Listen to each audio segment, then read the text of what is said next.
বান্টি, এত আওয়াজ করো না, আমি নিউজ পেপার পড়ছি। ওহো, এসব আজকালকার বাচ্চারা। 67, 68, 69, 70। একটু শান্তিতে পেপার পড়ার জন্য এই বাড়িতে কোথাও কোনো একটু জায়গা নেই। 73, 74, 75, 76।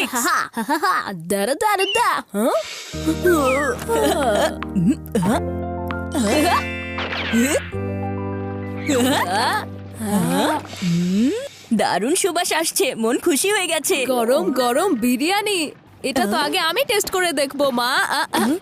এটাতে একদম হাত লাগাবে না, তা না হলে তোমাদের নানিকে মনে করিয়ে দেবো কিন্তু। কিন্তু কেন মা? কারণ এই বিরিয়ানি আজকে আমি তোমাদের দুজনের জন্য না, তোমাদের বাবার অফিসের বস মিস্টার মুরাদের জন্য বানিয়েছি। তাই যতক্ষণ উনি না আসে তোমরা এটা থেকে দূরে থাকো।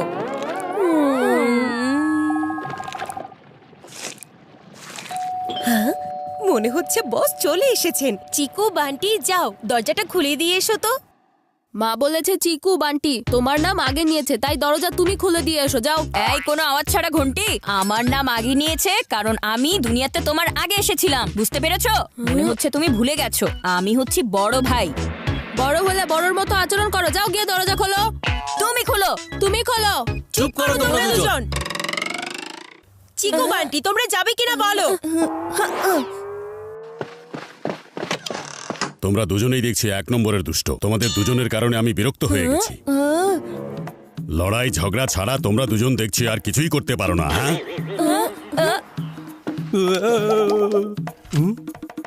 তুমি শুনেছো? আমি জানি না ওরা দুজনে এমন কি করেছে যে আমার বস এসেই চিৎকার করছিল। এখন ওদের কারণে আমার চাকরিটা আবার চলে না যায়। আরে তোমরা তোমাদের দুষ্টুমি কবে বন্ধ করবে? আমি তো অনেক বিরক্ত হয়ে গেছি। এখন আবার তোমরা দুজন কি দুষ্টুমি করেছো? আমরা তো এমন কিছুই করিনি বাবা। আমরা তো কিছুই বলিও নি। আরে চিকু আর বান্টি ওরা কিছুই করেনি রাজীব, আসলে আমার বাচ্চারা হচ্ছে দুষ্টু। আপনার বাচ্চারা? যাক, বাঁচা গেল। কি আপনার বাচ্চারাও আপনার সাথে এখানে এসেছে মিস্টার মুরাদ? আরে না না না, নিজের সাথে করে কেউ তুফান নিয়ে আসে নাকি? আসলে তো আমি এই ইয়ারবাড দিয়ে ওদের সাথে কথা বলছিলাম। প্রত্যেকদিন ওরা অকারণে ঝগড়া করতে থাকে। হ্যাঁ, আপনার বাচ্চারা প্রতিদিন ঝগড়া করে, আর আমার বাচ্চারা তো 2 মিনিট পর পর ঝগড়া করে। আপনার এই দুই ছেলে কিন্তু অনেক বুদ্ধিমান আর ওবিডিয়েন্ট। আমাদের চিকু বান্টি। আঙ্কেল, আপনার ইয়ারবাডস গুলো খুব দারুণ। আমরা কি এটা একটু দেখতে পারি? না, তোমরা একদমই এটা দেখতে পারবে না। কারণ এটা দেখার জিনিস না, এটা কানে দিয়ে শোনার জিনিস। এটা দিয়ে তোমরা সব শুনতে পারবে। Thank you uncle. আসুন, ভেতরে আসুন স্যার, বসুন না। আসুন, বসুন স্যার। একদম পারফেক্ট দিনে এই ইয়ারবাডস গুলো আমাদের হাতে এসেছে। আমি আজকে টি20 ক্রিকেট ম্যাচের কমেন্টারি এটাতেই শুনবো। তোমার ক্রিকেট ম্যাচের জন্য টিভি আছে চিকু ভাইয়া। হ্যাঁ, আমি আজকে ইয়ারবাডসে আমার ফেভারিট ডান্স মিউজিক শুনবো। এটাতে আমি ক্রিকেট ম্যাচ শুনবো, তোমার মিউজিকের মচমচ না। এটাতে মিউজিকের বিট বেটার, বলের খটখট না। হ্যাঁ,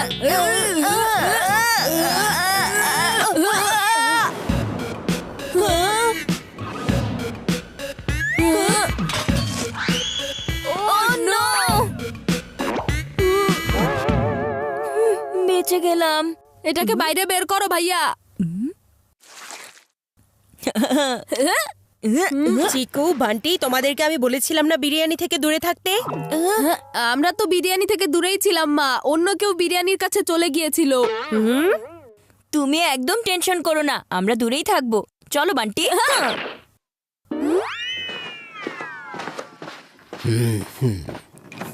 বাবা, লাঞ্চ রেডি হয়ে গেছে। বাচ্চাদের চেঁচামেচির কারণে সকাল থেকে পেপার পড়তে পারিনি। আগে আমি রুমে বসে পেপার পড়বো, তারপরে না হয় লাঞ্চ করব। ঠিক আছে।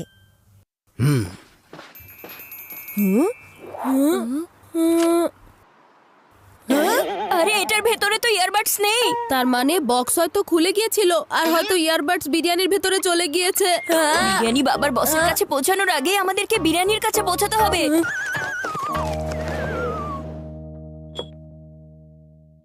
চলে এসেছে মিসেস রাজীবের স্পেশাল রেসিপির গরম গরম বিরিয়ানি। এই বিরিয়ানি খাওয়ার জন্যই তো মিস্টার মুরাদ সারা রাস্তা ঘুরে ঘুরে এইখানে চলে এসেছে। তাহলে আর অপেক্ষা কিসের জন্য স্যার, শুরু করে দিন না। বাহ, দাঁড়ান আঙ্কেল।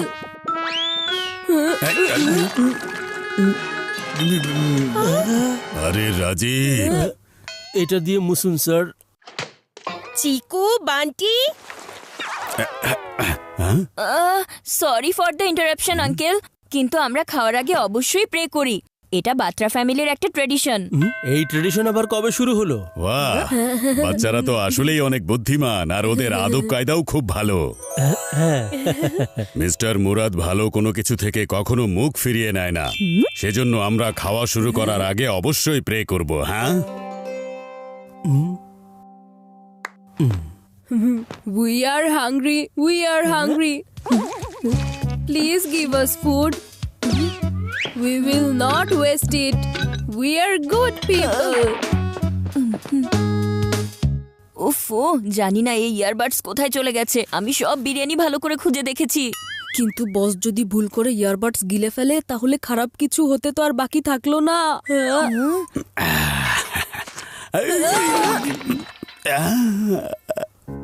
এখন আবার কি হলো? হয়তো এই বিরিয়ানি ঠান্ডা হয়ে গেছে। আমি এখনই কিচেনে গিয়ে আপনার জন্য গরম গরম বিরিয়ানি নিয়ে আসছি। আপনি তো আমাকে ভয় পাইয়ে দিয়েছিলেন। তার মানে হচ্ছে ইয়ারবাডস এই ঠান্ডা বিরিয়ানিতে নেই। কিচেনের ওই গরম গরম বিরিয়ানিতেই আছে।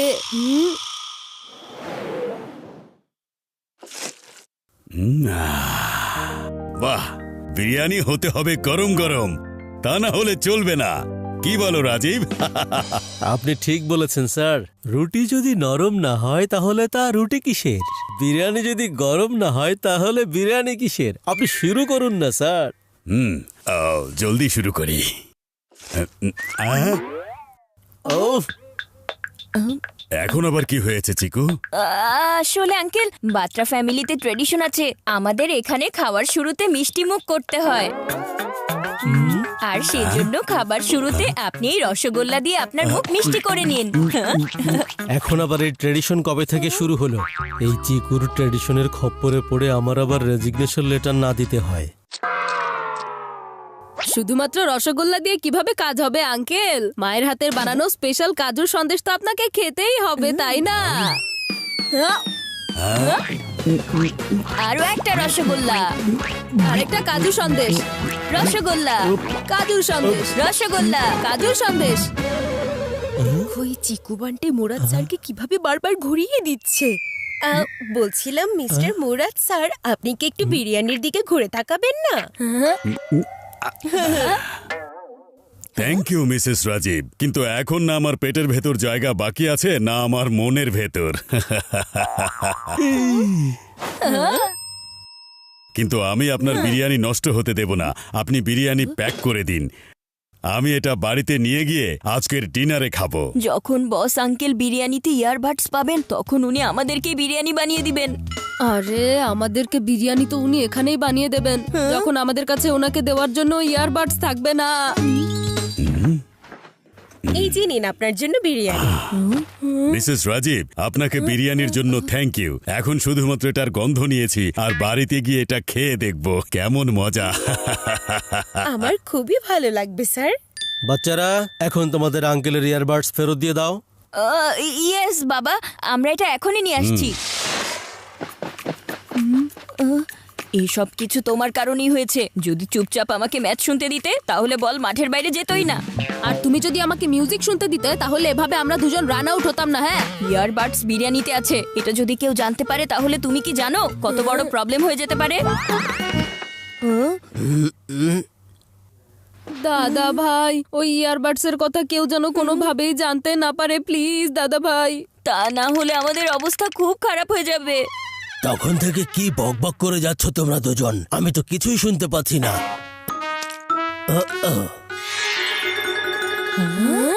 আচ্ছা এখন বলো তোমরা কি যেন বলছিলে? দাদা ভাই, আপনি এই ইয়ারবাডস কোথায় পেয়েছেন? এগুলো ফ্রিজের কাছে পড়েছিল, সেখান থেকেই পেয়েছি। মনে হচ্ছে তোমাদের বাবা আমার জন্য এটা নিয়ে এসেছে। এটা খুব দারুণ একটা জিনিস, এটা কানে লাগাতেই তোমাদের চেঁচামেচি একদম বন্ধ হয়ে গেছে। তার মানে বক্স যখন আমাদের হাত থেকে উড়ে গিয়েছিল তখন ইয়ারবাডস বের হয়ে পড়ে গিয়েছিল বাইরে।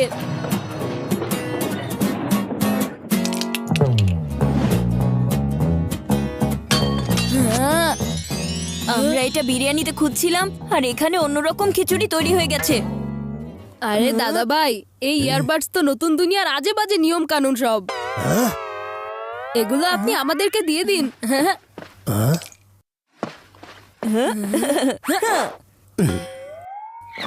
এই যে নিন আঙ্কেল আপনার ইয়ারবাডস। কে এটার সাউন্ড কেমন ছিল বলো? এটা সত্যি দারুণ একটা জিনিস আঙ্কেল, আমাদের তো পুরো হুশ উড়ে গেছে। সত্যি সত্যি হুশ উড়ে গেছে।